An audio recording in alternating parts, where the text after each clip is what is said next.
പത്തനംതിട്ടയിൽ ഇരട്ട കൊലപാതകം നടത്തിയിരിക്കുകയാണ്. നമ്മുടെ കേരളത്തിന്റെ പോക്കെന്താണ്? കേരളം മിക്കവാറും കൊട്ടിച്ചോറാകുന്ന ലക്ഷണമാണ്. ദൈവത്തിന്റെ സ്വന്തം നാടെന്നുള്ള വിശേഷണങ്ങളൊക്കെ മാറ്റി ഇപ്പം കൊലപാതകളുടെ നാടായിട്ട് മാറിയിരിക്കുകയാണ്. ഓരോ ദിവസവും നമ്മളെ ഞെട്ടിപ്പിക്കുന്ന വാർത്തകളാണ്. ഈ 2025 തുടങ്ങിയപ്പോൾ മുതൽ കേൾക്കുന്ന വാർത്തകളെല്ലാം അതിഭയങ്കരമാണ്. കൊലപാതകങ്ങൾ മാത്രമേ ഇതിൽ കേൾക്കാനുള്ളൂ. ലഹരിക്ക് അടിമയായിട്ടുള്ള ഒരുപാട് ന്യൂജൻ കുട്ടികളെയാണ് ഇപ്പം കേരളത്തിൽ കാണാൻ സാധിക്കുന്നത്. ഒരുപാട് കൊലപാതകങ്ങളും വർദ്ധിച്ചു വരികയാണ്. ക്രിമിനൽ പശ്ചാത്തലമാണ് ഇപ്പം എല്ലാവർക്കും ഉള്ളത്. ഈ ഇരട്ട കൊലപാതകം നടത്തിയിരിക്കുന്നത് ബൈജു എന്ന് പറഞ്ഞ ഒരു യുവാവാണ്. അയാളുടെ ഭാര്യയെയും സുഹൃത്തായ വിഷ്ണുവിനെയുമാണ് കൊലപ്പെടുത്തിയിരിക്കുന്നത്. ഈ ഭാര്യയും സുഹൃത്തും തമ്മിൽ അവിഹിതമുണ്ടെന്നുള്ള സംശയം കാരണമാണ് കൊലപാതകത്തിലേക്ക് നയിച്ചിരിക്കുന്നതെന്നാണ് വാർത്ത കേൾക്കാൻ പറ്റിയത്. ആ ദിവസം ഉണ്ടായ ഭാര്യയുടെ ഫോണിൽ നിന്നുള്ള വാട്സപ്പ് ചാറ്റുകൾ അത് കണ്ടതിന് ശേഷം വഴക്കുണ്ടാകുകയും ഈ ഭാര്യ വിഷ്ണുവിൻ്റെ അടുത്തേക്ക് ഓടി ചെല്ലുകയും അവിടെ വെച്ച് വെട്ടി കൊലപ്പെടുത്തുകയും ചെയ്യുകയാണ് ചെയ്തത്. അപ്പോൾ റൂമിനുള്ളിൽ നിന്ന വിഷ്ണു സൗണ്ട് കേട്ട് പുറത്തിറങ്ങുകയും വിഷ്ണുവിനെയും വെട്ടി കൊലപ്പെടുത്തി. അങ്ങനെയാണ് കൊലപാതകം രണ്ടുപേരുടെയും കൊല നടന്നിരിക്കുന്നത്. ഈ വിഷ്ണുവും ബൈജുവും തമ്മിൽ ഒന്നിച്ച് കൂട്ടുകൂടി നടക്കുകയും ഇവര് അത്രയും വീടുകൾ തമ്മിൽ ഭയങ്കര അടുപ്പം ഉണ്ടായിരുന്ന ബന്ധവുമായിരുന്നു. അതുപോലെ ഇവർ ഒന്നിച്ചായിരുന്നു പണിക്ക് പോയിരുന്നത്. അന്ന് പകല് പോലും ഇവർ ഒന്നിച്ചാണ് പണിക്ക് പോയതെന്നാണ് നാട്ടുകാർ പറയുന്നത്. ചെറിയ സംശയം ഇവർക്കിടയിൽ ഉണ്ടായിരുന്നു. അത് കറക്റ്റായിട്ട് അറിയത്തില്ലാത്തത് കാരണം വേറെ വലിയതായിട്ട് പ്രശ്നങ്ങളിലേക്ക് പോയില്ല. അങ്ങനെ ഇരിക്കുമ്പോഴാണ് ഈ ഭർത്താവ് അറിയാതെ ഭാര്യയ്ക്ക് വേറൊരു ഫോണ്, ഈ മരിച്ചുപോയ ഈ സ്ത്രീക്ക് വേറൊരു ഫോണ് ബൈജു അറിയാതെ ഉണ്ടായിരുന്നു. അതിനെക്കുറിച്ച് ചോദ്യം ചെയ്തു. ഈ ബൈജു ഉറങ്ങിക്കിടന്നിട്ട് എണീറ്റ് വന്നപ്പോൾ ഈ ഭാര്യ ആരോടോ സംസാരിക്കുകയോ ചെയ്യുന്നത് ശ്രദ്ധയിൽപ്പെട്ടു. അപ്പോൾ ഫോൺ പരിശോധിച്ച് നോക്കിയപ്പോഴാണ് വാട്സപ്പിൽ കൂടെ ഈ വിഷ്ണുവായിട്ടുള്ള ചാറ്റ് കാണുന്നത്. ഇവള് ഒരുപാട് തവണ എങ്ങാണ്ട് കുടുംബശ്രീയിൽ നിന്ന് ലോൺ എടുത്ത് വിഷ്ണുവിന് കൊടുക്കുകയുണ്ടായി. ഇതൊന്നും ബൈജു അറിയാതെയാണ്. അങ്ങനെ അതിനെക്കുറിച്ചുണ്ടായ പ്രശ്നമുണ്ടായി, വഴക്കായി, അടിയെ കലാശിച്ചു. അപ്പോൾ ഈ ഭാര്യ ഓടി വിഷ്ണുവിൻ്റെ വീട്ടിലേക്ക് കയറി ചെന്നു.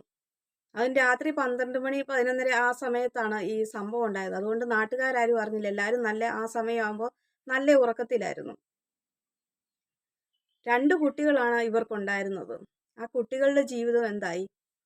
ഇതാണ് വേറൊരു അന്യമായിട്ടുള്ള ഒരു മനുഷ്യരെ ഒരു പരിധി കൂടുതൽ, സുഹൃത്തുക്കളാണ് എന്താന്ന് ആയിക്കോട്ടെ, ഒരു പരിധി കൂടുതൽ കുടുംബത്തിലേക്ക് അടുപ്പിക്കാൻ പാടില്ലെന്ന് പറയുന്നത്. പല വീടുകളിലും ഇങ്ങനെയുണ്ട്. ഭർത്താക്കന്മാർ കമ്പനി കൂടുമ്പോൾ സുഹൃത്തുക്കളല്ലേ എന്നോർത്തുകൊണ്ട് വീട്ടിൽ വിളിച്ച് കയറ്റും. ഇവർക്ക് മദ്യപിച്ച് കഴിയുമ്പോൾ എന്താണ് സ്വഭാവം എന്നുള്ളത് അറിയാൻ സാധിക്കുകയില്ല. അങ്ങനെയാവുകയും ഭാര്യമാരുമായിട്ട് അടുപ്പം ഉണ്ടാകുന്നു. അങ്ങനെ ഓരോ പ്രശ്നങ്ങളിലുണ്ടാകുന്നു. അതിൻ്റെ കൂട്ടുകാരുമായിട്ട് ഒളിച്ചു കൊടുക്കുന്ന സംഭവങ്ങളൊക്കെ ഒരുപാട് നമ്മൾ കേട്ടിട്ടുള്ളതാണ്. വീണ്ടും ഇങ്ങനെ കുടുംബത്തിലേക്ക് ആവശ്യമില്ലാതെ ഇങ്ങനെ അടുപ്പിക്കേണ്ട കാര്യമില്ല. അതുപോലെ തന്നെ ഈ ഭാര്യയ്ക്ക് ഭർത്താവിൻ്റെ സുഹൃത്തിനെ ഭർത്താവുമായിട്ടുള്ള അടുപ്പത്തിൽ ഇവർക്ക് ആവശ്യമില്ലാതെ ഇടപെടേണ്ട കാര്യമില്ല. ഒരു ഭർത്താവിൻ്റെ സുഹൃത്തിന് എന്തിനാണ് ഈ പെണ്ണുമ്പിള്ള ലോൺ എടുത്തു കൊടുക്കുന്നത്? അത്രയും റിസ്ക് എടുക്കേണ്ട കാര്യമുണ്ടോ? അവനവൻ്റെ കുടുംബത്തിലേക്കാണെങ്കിലും വേണ്ടില്ല, ഇത് വേറൊരു അന്യ പുരുഷന് വേണ്ടിയിട്ട് കുടുംബശ്രീയിൽ നിന്ന് ലക്ഷങ്ങൾ വായ്പയെടുത്ത് കൊടുത്തിരിക്കുകയാണ്, ഭർത്താവ് അറിയാതെ. അപ്പോൾ പിന്നെ ഇതറിഞ്ഞു കഴിയുമ്പോൾ ഭർത്താവിന് സംശയം ഉണ്ടാകാതിരിക്കുമോ? തൻ്റെ ആങ്ങളയ്ക്കോ അല്ലെങ്കിൽ ഭർത്താവിനോ കുടുംബത്തിലുള്ള ആർക്കോ അല്ല, ഇത് ഭർത്താവിൻ്റെ സുഹൃത്തിന് വേണ്ടിയിട്ടാണ് ഈ സ്ത്രീ ചെയ്തിരിക്കുന്നത്. 2 മക്കളുടെ കാര്യം എന്തായി? വിഷ്ണു വിവാഹം കഴിച്ചിട്ടില്ലെന്നാണ് പറയുന്നത്. വിഷ്ണുവിൻ്റെ വീട്ടിൽ അമ്മയും വിഷ്ണുവും മാത്രമേ ഉണ്ടായിരുന്നുള്ളൂ. അവർ തൊട്ടടുത്ത് വാടകയ്ക്ക് താമസിക്കുകയാണ്. ഇവൾക്ക്, ഈ മരിച്ച ഈ സ്ത്രീക്ക് 2 കുട്ടികളാണുള്ളത്. 10ഉം 7ഉം വയസ്സുള്ള മോനും മോളും. ഒന്നും അറിയാത്ത ആ കുഞ്ഞുങ്ങൾ എന്ത് തെറ്റ് ചെയ്തു? അതുങ്ങൾക്ക് അമ്മയെ നഷ്ടപ്പെട്ടു. സ്വന്തം കുടുംബത്തോട് ഒരു ഉത്തരവാദിത്വം വേണം. അതുപോലെ തന്നെ അന്യപുരുഷനെ അന്യപുരുഷനായിട്ട് കാണണം. ഇങ്ങനെയൊക്കെയുള്ള അവിഹിതത്തിൻ്റെ അവസാനം ഒന്നെങ്കിൽ ഒരു വിഷത്തേലോ അല്ലെങ്കിൽ ഒരു മുഴം കയറേലോ അല്ലെങ്കിൽ ട്രെയിനിൻ്റെ മുന്നിലോ അങ്ങനെയൊക്കെ ആയിരിക്കും അവസാനം. എത്രയായാലും പല നാൾ കള്ളൻ ഒരു നാൾ പിടിക്കപ്പെടുമെന്ന് കേൾക്കില്ലേ? അതാണ് സംഭവം.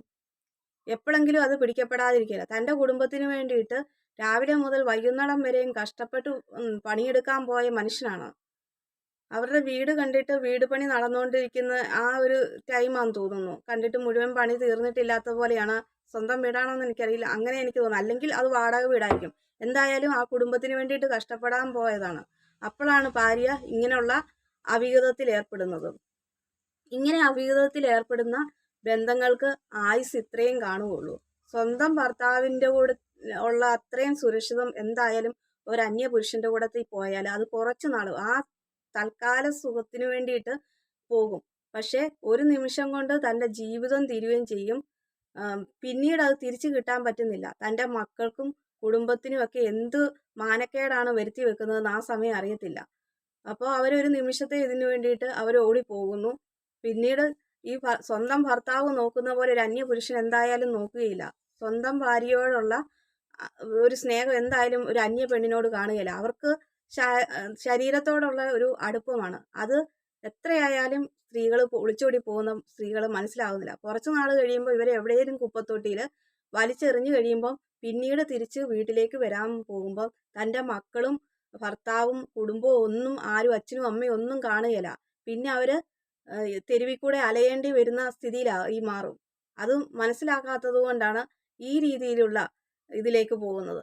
ഇങ്ങനെ അവിഹിതത്തിൽ ഏർപ്പെടുന്ന സ്ത്രീക്ക് അല്ലെങ്കിൽ പുരുഷന് ഒരു താക്കീതായിട്ട് തന്നെ ഈ സംഭവം കാണുക തന്നെ ചെയ്യണം. അല്ലെങ്കിൽ ഇതുപോലെ തന്നെയുള്ള ആക്രമണങ്ങൾ ഉണ്ടാവുക തന്നെ ചെയ്യും. ആ ഭർത്താവിനെ ഒരിക്കലും കുറ്റം പറയാൻ പറ്റുകയില്ല. അദ്ദേഹം എന്തുമാത്രം വിശ്വസിച്ചായിരിക്കും പുറത്തിറങ്ങി ഓരോ പണിക്ക് പോകുന്നത്. തൻ്റെ കുടുംബം നല്ലതായി കാണാൻ, മക്കളെ വളർത്താൻ, ഭാര്യയോടുള്ള സ്നേഹം, അടുപ്പം, ഇതെല്ലാം വിശ്വാസം, തൻ സുഹൃത്തിനോടുണ്ടായിരുന്ന അമിത വിശ്വാസം, അതെല്ലാം ഒരു നിമിഷം കൊണ്ടാണ് തൻ്റെ കുടുംബം നശിച്ചേക്കുന്നതെന്ന് കാണുമ്പോൾ ആ ടൈമിൽ ആ മനുഷ്യൻ കാണിച്ചിരിക്കുന്ന ഒരു ആ പ്രയാസത്തിൻ്റെ ഇതിൽ അയാൾക്ക് പിടിച്ചു നിൽക്കാൻ പറ്റത്തില്ലാതെ വന്നപ്പോൾ ഉണ്ടായ കൊലപാതകം തന്നെയാണ്. അത് അദ്ദേഹത്തിന് ഒരിക്കലും കുറ്റം പറയാൻ പറ്റിയില്ല. അത്രയും വിശ്വസിച്ച് താന് സ്നേഹിച്ച് തൻ്റെ കൂടത്തിൽ ഇത്രയും കാലം ജീവിച്ച ഭാര്യയും അതുപോലെ ഒറ്റ പാത്രത്തിൽ കഴിച്ചുകൊണ്ടിരുന്നവരാണെന്നാണ് പറയുന്നത്. ഈ സുഹൃത്തുക്കൾ തമ്മിൽ ഒന്നിച്ച് പണിക്ക് പോകുന്നു. അതുപോലെ വീടുകൾ തമ്മിലുള്ള അടുപ്പം, അത് ഇവർ തമ്മിലുള്ള ബന്ധം, ഇതെല്ലാം അങ്ങനെ ഇരിക്കുമ്പോൾ ഒരു വിശ്വാസ വഞ്ചന കാണിച്ച സുഹൃത്ത് ആ ഒരു നിമിഷം കൊണ്ടാണ് ഇതെല്ലാം ഇല്ലാതായിപ്പോയത്. അപ്പോൾ ആ സമയത്ത് പെട്ടെന്നുണ്ടായ ഒരു തീരുമാനമാണ് ഇവരെ രണ്ടുപേരെയും കൊന്നുകളയാ എന്നുള്ളത്. അത് അദ്ദേഹം ചെയ്തിരിക്കുകയാണ്. കൊലപാതകം ഒരിക്കലും നല്ലതാണെന്നല്ല പറയുന്നത്. പക്ഷെ ആ നിമിഷം കൊണ്ട് നിമിഷം കൊണ്ടുണ്ടായേക്കുന്ന ഒരു നമ്മൾ എന്താ പറയുന്നത്, നമുക്കാണെങ്കിലും നമ്മൾ അത്രയും വിശ്വസിക്കുന്നവർ നമ്മുടെ അടുത്ത് ചതിവ് കാണിക്കുമ്പോൾ ഉണ്ടാകുന്ന ഒരു പ്രയാസമുണ്ട്. ആ പ്രയാസമാണ്. ഇനിയെങ്കിലും എൻ്റെ പൊന്നു ചേച്ചിമാരെ, ചേട്ടന്മാരെ, നമ്മളൊക്കെ കുടുംബമായിട്ട് നമുക്കും മനസ്സമാധാനത്തോടെ കഴിയണം. നമുക്ക് കിട്ടിയ ബന്ധം ഏതാണോ അതിലെന്തെങ്കിലുമൊക്കെ കുടുംബം ആകുമ്പോൾ എന്തെങ്കിലുമൊക്കെ ചെറിയ പ്രശ്നങ്ങളുണ്ടാകും. ഒരു പ്രശ്നമില്ലാത്തതായിട്ടൊരു കുടുംബവും കാണുകയില്ല. അതൊക്കെ നമ്മൾ മനസ്സിലാക്കി പരസ്പരം മുമ്പോട്ട് പോകണം. നമ്മുടെ വീട്ടിലെ കുഞ്ഞുങ്ങളുടെ മുഖം ഓർത്ത് അവരും നാളെ വളർന്നു വരുന്ന നമ്മളെ കണ്ടുകൊണ്ടാണ്. അപ്പോൾ നല്ല രീതിയിൽ തന്നെ നമ്മൾ ജീവിച്ചില്ലെങ്കിൽ അവരുടെ ഭാവിയും അതുപോലെ തന്നെ ആയിപ്പോവും. അവരത് കണ്ട് മനപ്രയാസപ്പെട്ടായിരിക്കും ഇനിയും ജീവിക്കുന്നത്. ഈ 2 കുട്ടികളുണ്ടല്ലോ, അതുങ്ങളുടെ അവസ്ഥ എന്താണ്? അമ്മയെ നഷ്ടപ്പെട്ടു ചെറിയ പ്രായത്തിൽ. അവനവൻ്റെ അമ്മയോളം ഒരിക്കലും വരില്ല വേറൊരു സ്ത്രീ.